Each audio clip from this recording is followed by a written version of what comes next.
신고가 종목들에 대한 얘기를 좀 해봤습니다. 네. 네. 일단은 대표적으로 삼성 SDI를 계속 볼 수밖에 없을 것 같고요. 2차 전지 섹터에서 대장 역할을 하고 있고, 정말 시장의 미들맨입니다. 네, 시장의 미들맨이고, 사실은 2차 전지는 이 셋업체보다는 소재 업종이 훨씬 더 눈에 보기엔 굉장히 탄력 있게 가는 것 네. 같잖아요. 고프로 BM도 그렇고, 뭐 천보, LLF, 뭐 신흥 SA 다 그런데, SDI는 그나마 좀 단단하게. 그렇죠. 좀 단단한 느낌이 좀 있죠. 그러니까 분명히 배터리 투자하시는 분들은 세 개 중에 하나는 분명히 갖고 있을 건데, 삼성 SDI의 비중이 높으신 분들은 지금 괜찮을 거고, LG화학이나 SK이노베이션을 갖고 있으신 분들은 사실 좀 쉽지 않은 구간 계속 가고 있는 거죠. 예. 근데 확실히 시장에서는 2차 전지는 삼성 SDI가 가장 퓨어하잖아요. 나머지들은 LG화학은 좀 여전히 화학 부분이 많이 있고, 이제 SK이노베이션 앞서 말씀드렸던 이슈가 붙어 있기 때문에 좀 쉽지 않을 것 같고, 그렇다 보니까 2차 전지에 대한 그 투자 방향성, 2차 전지 포트폴리오에 대해서는 좀 아니신 분들은 지금이라도 조정하실 필요는 있을 거라고 봅니다. 거래량으로 보면 어때요? 삼성 SDI 같은 경우는?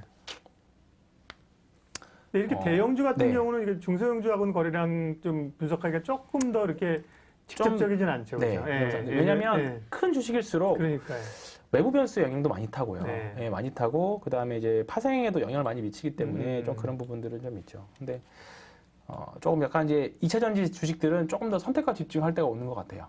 조금 더. 네, 그렇고요. SDI 그러니까 괜찮다. 흐름 괜찮다는 얘기 체크한 거죠. 그다음에 신고가 종목들 중에서 오늘 준비 말씀드렸던 게 테스나나 그다음에 ISC나 그런 쪽이었는데 오늘 뭐 시장에서 좀 세게 맞는 바람에 좀 꺾였습니다만 아직까지는 해볼만 합니다. 보유자분들도 해볼만 하고 신규 접근도 조금 여지는 있을 것 같아요. 저는 여지는 있을 것 같아서 오늘 보면 막 IT 망가져가지고 다 죽을 것 같지만 이거 한번 봐볼까요? 그냥 단순하게 시장으로 놓고 보면 지난주에 선물 엄청 팔았을 때 요때 8월 초에는 막 1조 사고 1조 5천 사고 1조 3천 사서 또 막 지수가 3,300 넘어와서 3,500 갈 것 같은 그런 느낌이었지만 또 지금은 반대로 또 3,200 깨고 내려올 것 같은 느낌이잖아요, 사실. 근데 지금 계속 변동성 엄청나게 유도하는 시장 같아요. 유발하는 시장. 그렇기 때문에 이 정도 팔았으면 또 올라오긴 또 사긴 할 거예요, 언젠가는. 근데 지금 이제 여전히 뭐 3분기 피크아웃에 대한 논란도 있고, 그 다음에 이제 금리 인상이라던가 여러 가지 변수들이 많이 있죠. 그래서 그다음에 계속 변수로 지목되고 있는 델타 변이 이런 변수들이 시장 변동성을 유발할 수밖에 없는. 그러니까 작년까지만 해도 제가 계속 제 선물 매매 1조 원 말씀드렸잖아요. 근데 요즘에 그게 의미가 없어져 버린 게 뭐 툭하면 1조 5천억씩 1조 사버리니까 그리고 2조도 보이고 언제든지 사고 팔고를 해버리니까 좀 저도 요즘에 갈피를 못 잡아요. 그래서 그냥 변동성에 대응만 하고 있는데 1조 기준을 좀 올려요. 1조 5천. 근데 오늘 보면요. 이게 외국인들이 최근에 엄청 많이 팔긴 했지만 지난번 6월달 만기일 이후에 지금까지 보면 지금 보면 2조 4천억 정도 매도거든요. 얼마 안 돼요, 사실. 보면 어제하고 오늘 팔았던 선물 합산 정도밖에 안 됩니다. 그러니까 그저께까지는 거의 중립이었어요. 그러니까 이것도 언젠가는 또 다시 살 수 있습니다. 언제든지 상황 봐서. 근데 이제 그러려면 뭔가 명분이 있어줘야 되는데 지금 그럴 명분이 사실 보이지 않는 거고 그냥 계속 저는 이게 너무 시장에서 비관적인 전망도 좋긴 하지만 사실 좋다라는 이야기들은 여기저기 말씀해 주셔서 저는 계속 비관적인 이야기를 찾아보려고 하는데 지금 미국 증권사들 이제 투자은행들이 계속 3분기 전망치들 낮추고 있거든요. 피크아웃에 대한 것들인데 그리고 이제 지난주에 발표된 고용에 대한 것들 고용 보고서 잘 나왔잖아요. 그러면서 이제 테이퍼링이 뭐 잭슨 미팅이라던가 아니면 이제 추후에 있을 FOMC에서 언급이 될 것 같다. 올 하반기에 언급될 것 같다. 그런 얘기들이 나오니까 이런 걸로 인해서 언제든지 한 번 정도는 또 빠질 수 있거든요. 그래서 저는 이제 하반기는 현금은 언제든지 가지고 있어야 된다는 거죠. 그러니까 이제 뭐 단기로 살 수는 있어요. 단기로 주식 100% 넣을 수는 있는데 그 해서 조금 전략 내가 생각했던 시나리오대로 안 가면 손절을 하든 또 익절을 하든 시나리오대로 가서 익절을 하든지 간에 조금 일정 부분의 현금을 가지고 있어야 언제든지 또 뜻하지 않는 기회에 오늘 같은 기회에 저는 오늘 사야 되는 기회라고 보거든요. 일단 오늘이나 내일 아침에 그런 기회에 분명히 변동성을 이용해서 매매를 할 수 있는 시기는 오기 때문에 무조건 주식 100% 그리고 막 주식은 무조건 오릅니다라고 특히 이제 작년에 주식 시작하신 분들이 작년까지만 해도 A는 B가 됐거든요. 1 더하기 1은 2가 됐어요. 실적이 좋으면 주가는 올라간다. 근데 지금은 실적이 좋은데도 안 올라간다 하잖아요. 그래서 이제 주식 자체에 대해서 실적 좋으면 빠지지. 네. 그렇고 그리고 피로도가 지금 아마 극대화돼 있을 겁니다. 네, 특히나 맞아요. 특히나 이제 이번에 이재용 부회장이 사면되면서 기대감 특히 많이 하셨을 텐데 어쨌든 지금 피로도가 굉장히 좀 많이 쌓였을 시기인데 오히려 사실 그거를 이용해서 지금은 또 해볼만 가슴 아픈 일이긴 하지만 그래서 저는 되게 주식을 할 때 체력이 되게 중요하다고 생각합니다. 네. 진짜. 그래서 테니스를 치러 다니시는 네. 겁니다. 테니스도 테니스지만 저 러닝이 네? 되게 좋아하거든요. 네? 러닝. 러닝? 네. 네. 지금 기록을 재보면 사실 제 개인적으로는 대학생 때 항상 이제 장교 준비할 때보다 지금 책이 더 좋은 것 같아요. 오히려.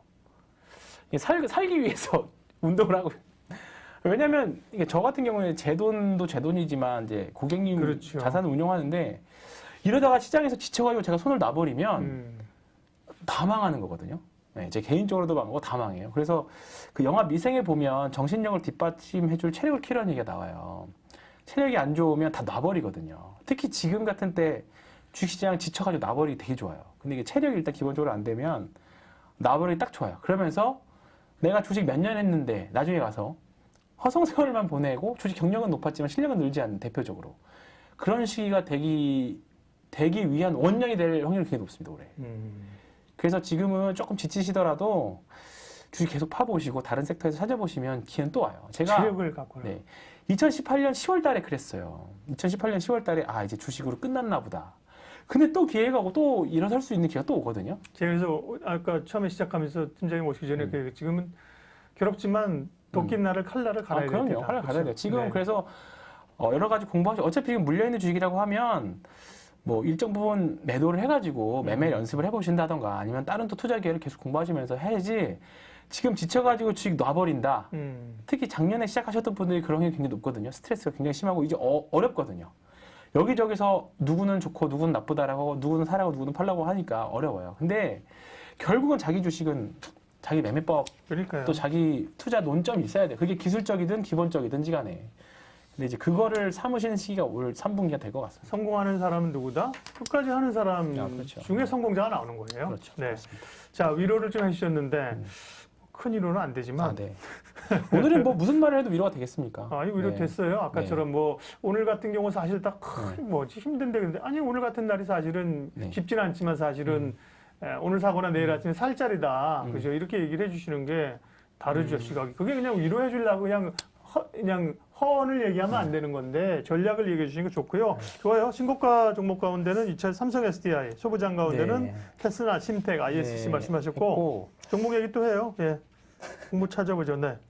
잠깐만요. 제가 네. 그럴게요. 네. 잠깐만요. 그리고 종목 얘기를 좀 한 다음에 또 말씀드릴게요. 오늘 반도체 애들이 다 워낙에 많이 밀려서 그러네요. 제 관심 종목에 있는 애들도 망가진 애들이 워낙에 많고요.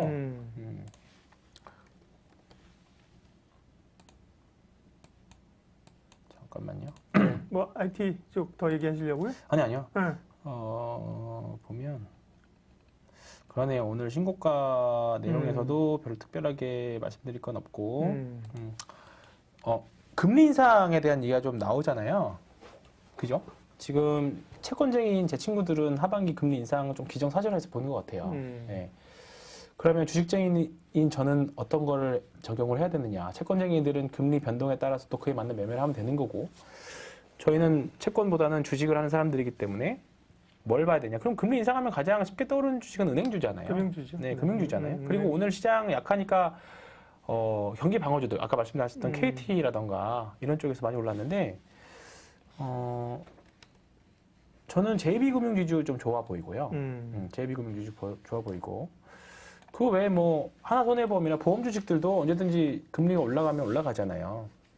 그래서 지금 하반기에 금리 인상이 어느 정도 좀 가시가 된 것 같아요. 그 다음에 미국에서도 4%대 성장률 계속 나오고 있고 한국도 지금 생각 기대치보다 높은 성장률 나온다라고 해요. 체감이 되는지 잘 모르겠는데 한 2%대 성장이 나올 거라고 예상을 합니다. 성장률이요? 올해 네. 4% 성장률 나오죠. 아, 예, 우리나라. 예. 4%, 예.